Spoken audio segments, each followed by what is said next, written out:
নমস্কাৰ সকলোকে স্বাগতম জনাইছোঁ। মই আজি কেইদিনমানৰ আগতে আমাৰ নিযুক্তি পত্ৰসমূহ কেতিয়া দিয়াৰ সম্ভাৱনা আছে সেই বিষয়ে এটা ভিডিঅ' প্ৰস্তুত কৰিছিলোঁ। ভিডিঅ'টোৰ তলত বহুকেইজনে অলপ বেলেগ ধৰণৰ নিগেটিভ কমেণ্ট আচলতে কৰা দেখা পাইছিলোঁ আৰু সেইবাবে আজি ভিডিঅ'টো প্ৰস্তুত কৰিলোঁ। কেইটামান কথা ক'বৰ বাবে মন গ'ল, সেইবাবে ভিডিঅ'টো প্ৰস্তুত কৰিছোঁ। আচলতে আমাৰ সকলো মানুহৰে এনেকুৱা এটা কথা আছে যে আমি হাজাৰটা লাগিলে পজিটিভ কথাই শুনি থাকোঁ, কিন্তু আমাক যদি কোনোবাই এটাও নিগেটিভ কথা কৈ দিয়ে তেতিয়া আমাৰ কিন্তু সেই নিগেটিভ কথাটোৰ প্ৰতিহে মনটো বেছিকৈ আকৰ্ষিত হয়। আমাৰ হাজাৰটা ভাল পজিটিভ কথাই আমাৰ মনটো যিমান ভাল লগাব, তাতকৈ এটা নিগেটিভ কথাই কিন্তু আমাৰ মনটো বেছিকৈ বেয়া লগাই দিয়ে আৰু সেই নিগেটিভ কথাটোহে কিন্তু আমাৰ বেছিকৈ মনত থাকি যায়। সেইবাবে মই তেনেকুৱা নিগেটিভ যিবোৰ কমেণ্ট কৰে, মই তেনেকুৱা নিগেটিভ কমেণ্টবোৰ আচলতে লগে লগে ডিলিট কৰোঁ। লাগিলে মোক উদ্দেশ্যিয়ে কওক বা আপোনালোক সকলোকে উদ্দেশ্য কৰিয়ে কওক, মই তেনেকুৱা কমেণ্ট পালেই ডিলিট কৰোঁ। কাৰণ মই আপোনালোকৰ মাজত সদায় এটা পজিটিভ থিংকিং অনাৰ বাবে প্ৰয়াস কৰোঁ আৰু যিহেতু আমাৰ এনেকুৱা সময়বোৰত আচলতে মনটো পটককৈ বিচলিত হৈ যায়, কাৰণ আমি এতিয়া অধীৰ আগ্ৰহেৰে ৰৈ আছোঁ এপইণ্টমেণ্ট লেটাৰ ল'বৰ বাবে আৰু ডেটটো যিহেতু এতিয়াও ফিক্স হোৱা নাই, গতিকে আমাৰ এনেকুৱা কিছুমান নিগেটিভ কথাই আচলতে মনটো পটককৈ বেয়া লগাই দিয়ে। সেইবাবে মই আপোনালোকৰ মনটো যাতে বেয়া নালাগক, সেইবাবে তেনেকুৱা নিগেটিভ কমেণ্টবোৰ আচলতে মই লগে লগে ডিলিট কৰোঁ। আৰু আমি যেতিয়া পজিটিভ হৈ থাকিলে আচলতে আমাৰ দিনটো ভালকৈ যায়, আমি যিকোনো কামত মন লগাব পাৰোঁ। আৰু এনেকুৱা বেয়া কমেণ্টবোৰ যদি আপোনালোকে পঢ়ে, মনটো বেয়া লাগে আৰু দিনবোৰ নাযায় নোপোৱাই লাগে, একো কামতে মন নবহা হয় আচলতে। সেইকাৰণে মই এনেকুৱা নিগেটিভ বস্তুবোৰ আচলতে ভাল নাপাওঁ নিজেও, আৰু আপোনালোককো এনেকুৱা নিগেটিভ যাতে থিংকিং আপোনালোকৰ নাহে, সেইকাৰণে সেই কমেণ্টবোৰ মই লগে লগে ডিলিট কৰি দিওঁ। এতিয়া তেওঁলোকে এনেকুৱা কিছুমান কমেণ্ট কৰে, মই যিটো বিভিন্ন যুক্তি সহকাৰে আচলতে দাঙি ধৰিলোঁ ভিডিঅ'টোত, যে আমাৰ নৱেম্বৰ মাহৰ 7-8 তাৰিখে এপইণ্টমেণ্ট দিয়াৰ সম্ভাৱনা আছে, আৰু মই তাত সঠিককৈ আপোনালোকক থিৰাংকৈ কোৱা নাই, ফাইনেলকৈ কোৱা নাই যে সেইটো ডেটতে দিব। আমি এটা মাত্ৰ এনালাইচিছ কৰিছিলোঁ, এটা অনুমান কৰিছিলোঁ বিভিন্ন তথ্যৰ ওপৰত ভিত্তি কৰি, যে 7-8 তাৰিখে নৱেম্বৰৰ আমাৰ এপইণ্টমেণ্ট লেটাৰসমূহ দিয়াৰ সম্পূৰ্ণ সম্ভাৱনা আছে।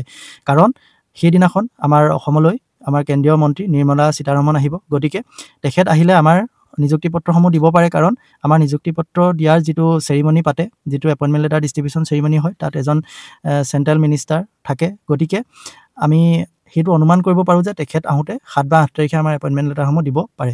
এতিয়া তাত বহুতে এনেকুৱা কমেণ্ট কৰে যে এজন মানুহে কৈছে যে আমাৰ এপইণ্টমেণ্ট লেটাৰবোৰ নৱেম্বৰৰ 14 তাৰিখে দিব, এজনে কৈছে এটা চ'ৰ্চৰ পৰা গম পাইছোঁ যে ডিচেম্বৰত দিব, কিছুমানে কৈছে যে কোনোবাই কৈছে তেওঁক ইলেকশ্যনৰ পাছতহে দিব এপইণ্টমেণ্ট লেটাৰসমূহ। গতিকে এনেকুৱা কথাবোৰে আচলতে আমাক ডিম'টিভেট কৰে অলপ, আৰু আমাৰ মনলৈ বহুত নিগেটিভ থিংকিং আনি দিয়ে এনেকুৱা কথাবোৰে। আচলতে কি হয়, আমাৰ গাতো কিছুমান দুখ থাকে। আমাৰ বিভিন্ন যিসকল এতিয়া পাছ কৰি আছে কেণ্ডিডেট, তেওঁলোকৰ বিভিন্ন কথা বতৰাবোৰ মই গ্ৰুপত পাই থাকোঁ, ফেচবুক গ্ৰুপেই হওক, হোৱাটছআপ গ্ৰুপেই হওক, মই তাত প্ৰায় দেখি থাকোঁ যে তেওঁলোকে আমাৰ যিবোৰ নিৰ্ভৰযোগ্য যিবোৰ তথ্য থাকে, যিবোৰৰ পৰা আমি অনুমান কৰিব পাৰোঁ যে এইটো ডেটত আমাৰ ৰিজাল্টসমূহ দিব, এপইণ্টমেণ্ট লেটাৰসমূহ দিব পাৰে, সেই কথাটোত ইমান বেছি বিশ্বাস নকৰে। মই এইটো ক'ব বিচাৰিছোঁ যে আমাৰ মুখ্যমন্ত্ৰী ডাঙৰীয়াই যিহেতু কৈয়ে আছে বাৰে বাৰে যে তেওঁ নৱেম্বৰত আমাৰ এপইণ্টমেণ্ট লেটাৰসমূহ দিব, নৱেম্বৰত এপইণ্টমেণ্ট লেটাৰসমূহ দিব।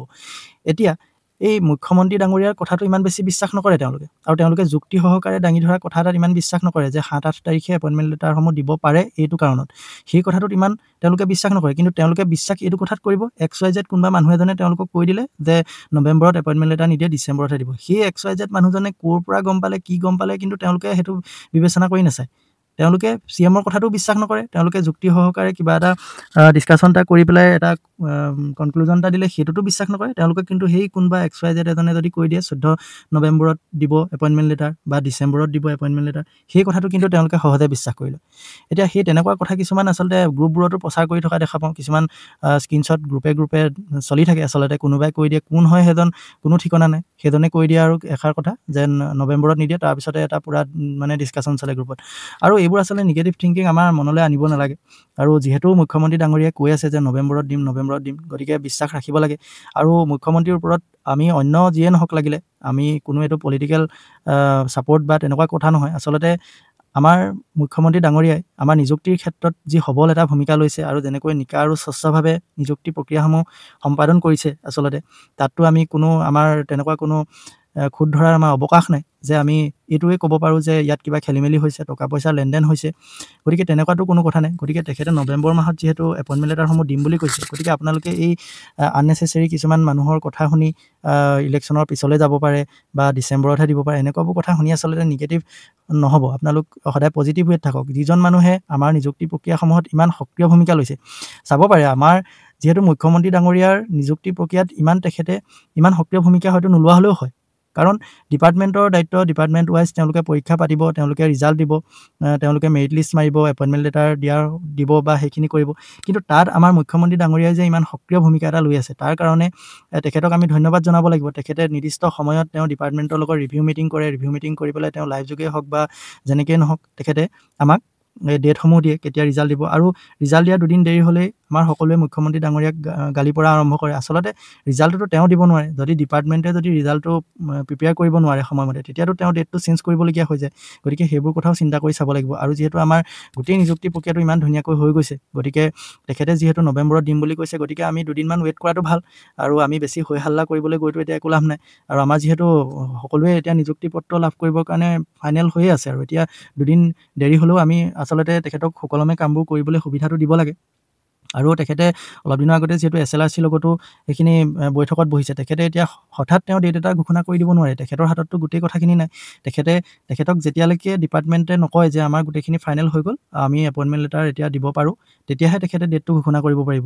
যেতিয়ালৈকে ডিপাৰ্টমেণ্টে তেওঁক নকয় যে আমাৰ চব ফাইনেল হোৱা নাই, তেতিয়ালৈকেতো তেখেতে ডেটটো ঘোষণা কৰিব নোৱাৰে। গতিকে আমাৰ সকলোৱে অলপ ধৈৰ্য ধৰাটো মই ভাবোঁ উচিত। আৰু ADRE যিহেতু এতিয়াও ডিপাৰ্টমেণ্ট এলোকেশ্যন হোৱা নাই, ডিপাৰ্টমেণ্ট কোনে ক'ত পাইছে কি কথা সেইখিনি লিষ্ট অতি সোনকালে ওলাব। আৰু PWD কেণ্ডিডেটসকলৰো মেডিকেল টেষ্টটো হ'ব অতি সোনকালে। আৰু যিহেতু 25 তাৰিখৰ ভিতৰত LP UPৰ ৰিজাল্ট দিয়াৰ কথা আছিলে, গতিকে আজি 23 তাৰিখ, কাইলৈ 24, কাইলৈ হয়তো ন'টিচ দিব পাৰে বা ন'টিচ নিদিয়াকৈও হয়তো ডাইৰেক্ট মেৰিট লিষ্ট দি দিবও পাৰে, সেইটো ক'ব নোৱাৰি। বা আগবেলা মেৰিট লিষ্ট দি পেলাই পিছবেলালৈ ৰিজাল্টটো দি দিব পাৰে। নহ'লে এনেকুৱা হ'ব পাৰে, হয়তো কাইলৈ ন'টিচ দিব পাৰে, 25 তাৰিখে ৰিজাল্ট দিব পাৰে। গতিকে তেনেকুৱা এটা ন'টিচ হয়তো বা ৰিজাল্ট কাইলৈ কিবা এটা আমি পাম, হয়তো ৰিজাল্ট পাম, নহ'লে ন'টিচ পাম। গতিকে LP UP কেণ্ডিডেটসকলৰ কাৰণে কাইলৈ দিনটো অতি গুৰুত্বপূৰ্ণ হ'ব। আৰু আমিও চাই থাকিম বাৰু, যদি কিবা আপডেট পাওঁ তেনেহ'লে চেনেলত লগে লগে আপলোড কৰিম। আৰু বাকী আপোনালোকে অলপ ধৈৰ্য ধৰক, এনেকুৱা নিগেটিভ আচলতে কথাবোৰক বেছিকৈ আপোনালোকে এইখিনি চিন্তা নকৰিব। নিগেটিভ যিমানেই হ'ব, নিগেটিভ সিমানেই আপোনালোকৰ মনটো অস্থিৰ হৈ থাকিব, সিমানেই মনটো বেয়া লাগি থাকিব, দিনবোৰ নেযায় নোপোৱাই লাগিব, একো কামতে মন নবহা হ'ব।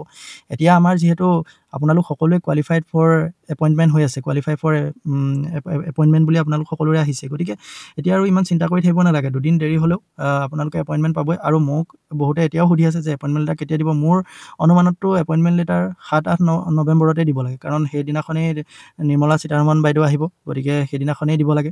আৰু বাকী CM হয়তো এইকেইদিনতে লাইভ আহি পেলাই ডেটটো ফিক্স কৰিব। আৰু ডেটটো খুব সম্ভৱ নৱেম্বৰৰ 1 তাৰিখৰ ভিতৰতে আমি এটা ফাইনেল ডেট পাম। গতিকে আজি এই কথাখিনি ক'বৰ বাবে ভিডিঅ'টো প্ৰস্তুত কৰিলোঁ। আচলতে বিশেষ একো কথা নাই। আৰু এনেকুৱা নিগেটিভ কমেণ্টবোৰ পাই থাকিলে আচলতে মনটো বেয়া লাগে। আৰু আপোনালোক সদায় পজিটিভ হৈ থাকিব। আৰু পজিটিভ হৈ থাকিলে মানে সকলো কামতে ভাল, মানে দিনটোও ভালকৈ পাৰ হয়, আমাৰ জীৱনটোও সুন্দৰভাৱে পৰিচালিত হয়। গতিকে সেইটোকে ক'বলৈ ভিডিঅ'টো বনালোঁ। আপোনালোকে যিখিনি অথেণ্টিক আমাৰ চ'ৰ্চ থাকে সেইখিনিৰ ওপৰত বিশ্বাস কৰিব। এনেই কোনোবাই কিবা এটা কথা কৈ দিলে সেইটো কথাকে বিশ্বাস কৰি গ্ৰুপত সেইবোৰ শ্বেয়াৰ কৰি মেলি আপোনালোকে এনেই নিগেটিভ কিছুমান কথাত সোমাই নপৰিব। গতিকে আজিৰ ভিডিঅ'টো ইমানেই আছিলে। আৰু আগলৈও এনেধৰণৰ ভিডিঅ' পাই থাকিবৰ বাবে চেনেলটো ছাবস্ক্ৰাইব কৰি ল'ব পাৰে। আজিলৈ ইমানেই, ধন্যবাদ।